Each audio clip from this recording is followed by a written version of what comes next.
Y damos la bienvenida también a la socióloga Laura Catalina Reyes Romero y a Fausto Méndez de Cultura Morena Orizaba. Bienvenidos, buenas tardes.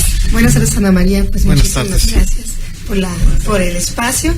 Y pues venimos a seguir seguimos invitando para hoy. Efectivamente, tenemos la conferencia y pues vamos a escuchar a nuestro invitado que tenemos el día de hoy.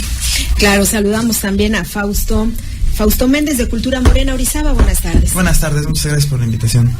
Bien, y ahora sí, pues vamos a charlar, supongo, ampliamente, porque es un tema apasionante que no nos alcanzaría el programa, ¿verdad? Y damos la bienvenida al doctor Pedro Salmerón Sanguínez. Él Gracias. Nos dicen, pues ha sido escritor, además es catedrático en la UNAM, egresado de la UNAM, y también ha documentado cortometrajes de la izquierda en nuestro país. Bienvenido a Tierra Blanca. Algunas cosas hemos hecho, gracias.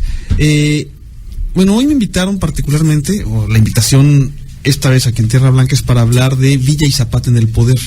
¿Por qué este tema?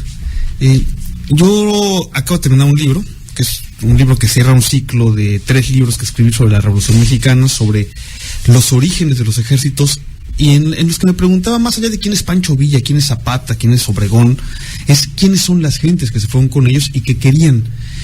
Y en el escritor de estos libros, el último que recién terminé, que desafortunadamente todavía no está físicamente, entonces no lo voy a poder aquí autografiar. No, pero sí, los anteriores sí los traigo, y entre ellos alguno que habla bastante de la historia de la revolución en Veracruz.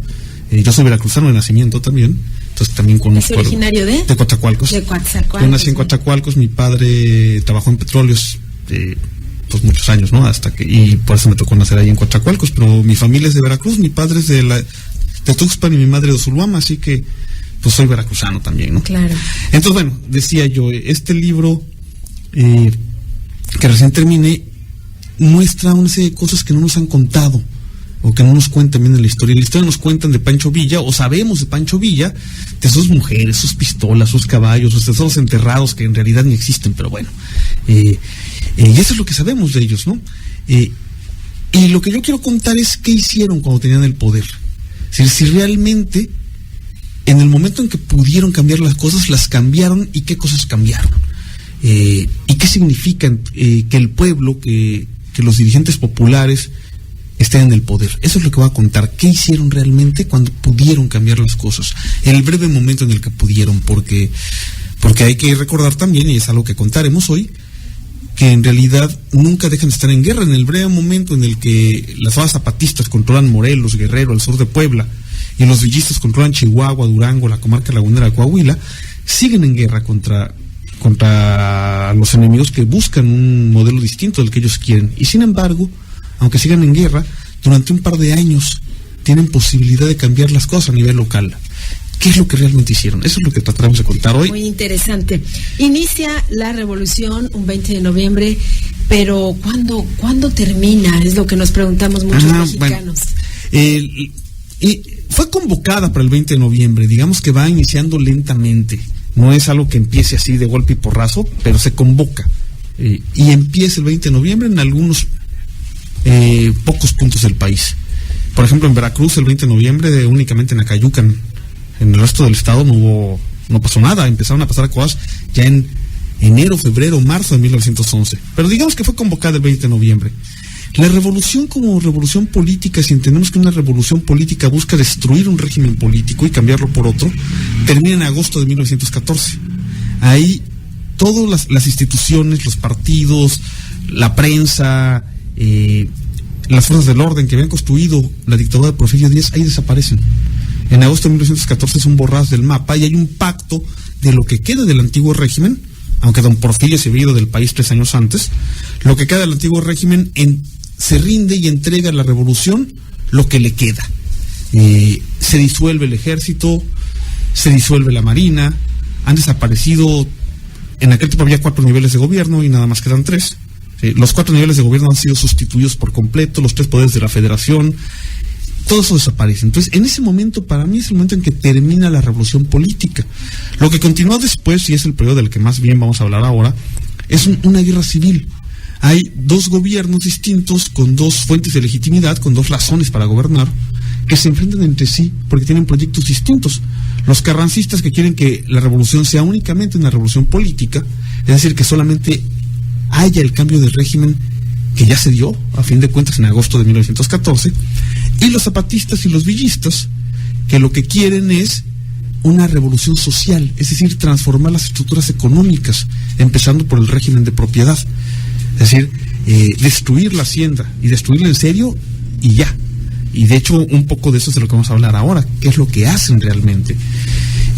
Como son incompatibles los dos proyectos, se enfrentan a una guerra violentísima que termina como guerra realmente a principios de 1916.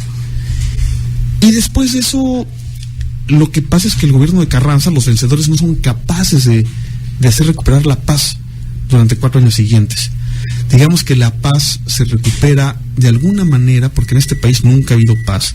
Este es un país en el que siempre, no hay año de la historia del país, no digamos que desde la independencia, pero no hay año de la historia del país, como México, no hay un solo año en el que no haya habido muertos por razones políticas. Todos los años en este país ha habido violencia política, en toda la historia, incluso en la llamada paz porfiriana, que no es ninguna paz, en la llamada paz priista de los años 40, 50, 60, tampoco. Todos los años hay violencia del Estado contra la población, todos, pero esa es otra historia que a lo mejor otro día contamos. Lo que quería decir es que, digamos que si en 1920 se recupera la violencia política como elemento fundamental de la vida nacional, si la violencia pasa a un segundo plano, entonces podemos decir que la revolución como tal, la lucha armada, termina en 1920, cuando toma el poder el general Álvaro Obregón. Entonces, digamos, 10 años dura el ciclo de violencia política que llamamos revolución. Claro.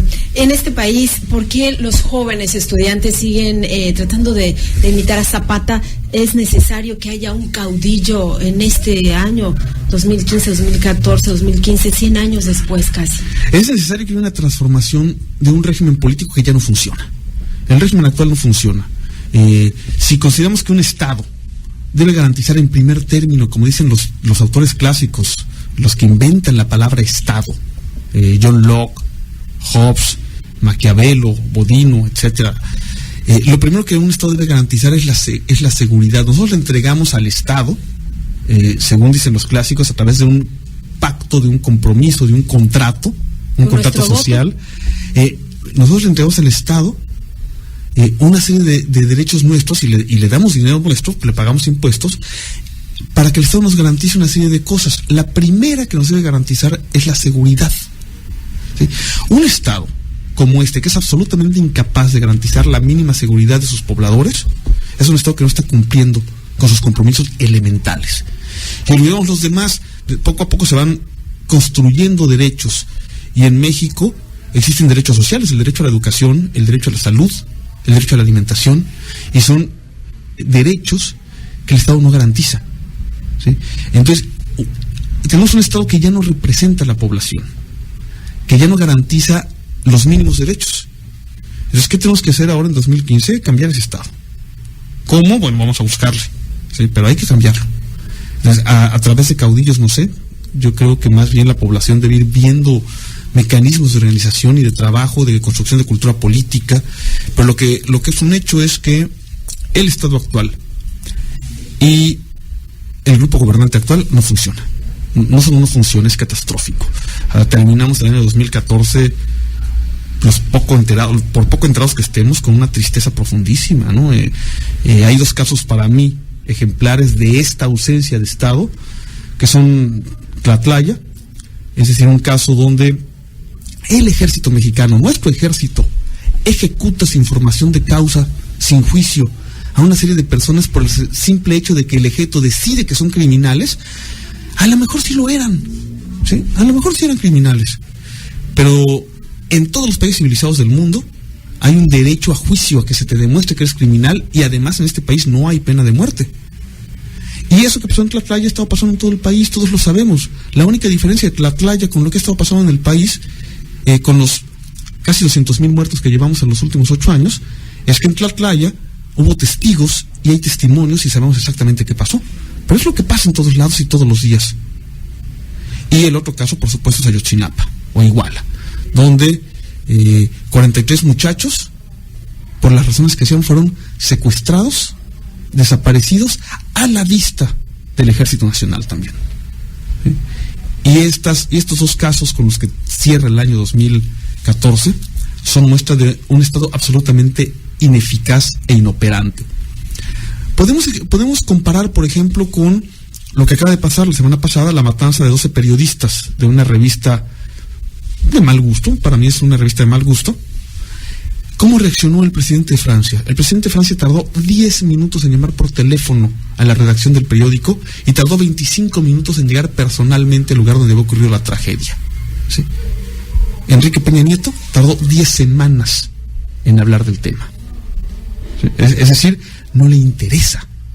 Enrique Peña Nieto se enojó mucho más rápido porque una investigación periodística de primer nivel mostrara al país el asunto de la famosa Casa Blanca.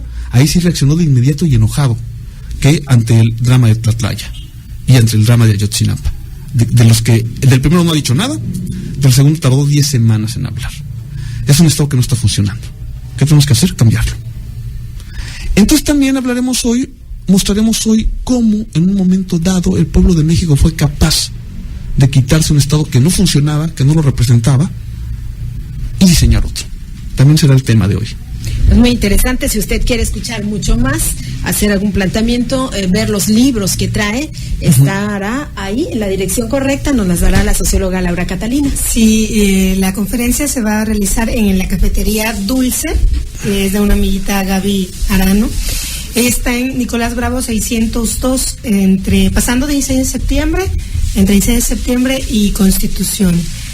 5 de mayo, 16 de septiembre y 5 de mayo. Ahí, bueno, yo solamente, hace rato que llegó, comentábamos y me comentaba el doctor que él tiene una novela, la única que tiene. Sí. Sí, en la cual los personajes de esa novela pasan en su trayecto por Tierra Blanca. Entonces, no la trajo porque está agotada, porque ya no hay más. ¿Cómo pero se llama? La novela se titula La Cabeza de Villa y toda la tercera parte de la novela transcurre en el estado de Veracruz. Ya les decía yo, pues soy veracruzano, ¿no? Entonces, transcurre en el puerto de Veracruz, en Mandinga. Y díganos qué pasó con La Cabeza de Villa. Pues hay que leer la novela. No les digo porque entonces ya no compran la novela, ¿no? Pero igual la mando o en próxima ocasión, una vez que se reedite, la traigo y platicamos de por qué pasan por Tierra Blanca y qué hacen en Tierra Blanca los personajes de esta novela. Había una leyenda que decían que los gringos se habían llevado la cabeza de Villa para estudiarle pues lo que es la masa gris, el cerebro, para ver por qué era tan inteligente y durante tantos meses con tantos soldados no lo podían encontrar. Ya no quedaba masa gris porque cuando se la roban ya tenía más de un año de muerto y ya quedaba básicamente la osamenta, ya la materia orgánica, digamos, ya había regresado a la Tierra, ¿no? Pero es una de las tres. Hay tres hipótesis y una de ellas es esa, ¿no? Fíjense, qué bueno que tocamos el tema. Me gustaría decir que los actuales antropólogos físicos han demostrado que todos los seres humanos tenemos exactamente el mismo número de neuronas y de conexiones neuronales. O sea, no hay ninguna diferencia biológica entre unos y otros, ni entre hombres ni mujeres, ni entre azules, cafés, amarillos o morados. El asunto es cómo la usamos, pero todos tenemos exactamente la misma potencialidad, ¿sí? Y no hay ninguna diferencia biológica entre un cerebro y otro. Es decir, como dicen los antropólogos, las razas no existen, es el peor invento del siglo XVIII. Todos somos iguales. Entonces no lo mandaron para estudiar la materia gris, porque la materia gris de Pancho Villa es igual que la de cualquiera de nosotros. Nada más era como nosotros dicen, necesitamos sangre Zapata, ¿no? Sangre tipo Zapata. Sangre tipo Zapata, esa sí la necesitamos, sin duda. Bueno, hoy escucharemos muchísimo más de la historia, pero también en una amena charla de café, en Café Dulce. Repetimos la dirección, Laura Nicolás Catalina. Bravo 602, entre 16 de septiembre y 5 de mayo. Y pues bueno, agradecer y recalcar de alguna manera Morena, Tierra Blanca y Morena a nivel nacional, uno de nuestro trabajo, del que estamos metidos también 100%, es pues en contar la verdad, ¿no? En contar la verdad, despertar conciencias, abrir ojos y recalcando una y otra vez en muchas charlas contigo, ¿no? Que tenemos que cambiar lo que en este país no funciona. Claro. A las 6 de la tarde, se nos estaba olvidando. A las 6 de la tarde tarde en el Café Dulce, los esperamos. Si pueden llegar 5:30 para que comencemos también a cambiar esta mala fama de que llegamos tarde, 5:30 y empecemos 6 en punto. Es que si quieres saber cuáles son las otras 2 hipótesis de la cabeza de Villa. Así es, también podemos platicarlas ahí. Ampliamente sepamos de la historia y no estemos condenados a volver a repetirla, ¿no? De preferencia, que no vuelva a ocurrir, que no sea necesario que mueran 400,000 mexicanos para cambiar el Estado, que seamos capaces de cambiarlo sin violencia. Esa es la clave. Así es. Pues muchas gracias, doctor Pedro Salmerón Sanguínez, catedrático de la UNAM, veracruzano, desde Coatzacoalcos, y pues ya lo sentimos nuestro aquí en nuestra casa Tierra Blanca. Gracias, Katy. Muchas gracias también a Fausto Méndez.